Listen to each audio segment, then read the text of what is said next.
आज तुमच्यासोबत एक हेल्दी रेसिपी शेअर करणार आहे, जी आपण करणार आहे पालकपासून. अगदी साधी सोपी रेसिपी आहे.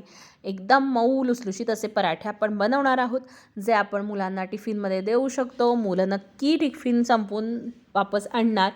पालक जो आहे तो अँटीऑक्सिडंट्स, बीटा कॅरोटीन आणि ल्युटीन हे त्याच्यात मोठ्या प्रमाणात असतं, ज्याच्यामुळं शरीरात ज्या कॅन्सरच्या पेशी विकसित होतात त्या नष्ट करण्याचं काम ही सगळी पोषण तत्व करत असतात. याच्यात विटॅमिन सी सुद्धा मुबलक प्रमाणात आहे. त्याचबरोबर कॅल्शियम आहे, ज्याच्यामुळं तुम्हाला हाडाचं आरोग्य, त्याचबरोबर मेंदूचं स्वास्थ्य लाभण्यासाठी मदत होते.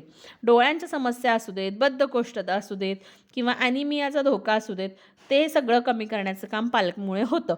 खूप कमी प्रमाणात ह्याच्यात कॅलरीज असतात, ज्यामुळे ज्यांना वजन कमी करायचं आहे त्यांनी नक्की पालक खावा. रेसिपी चॅनलवर अपलोड केलेली आहे. चॅनलला व्हिजिट करा, लाईक, शेअर आणि सबस्क्राईब करा.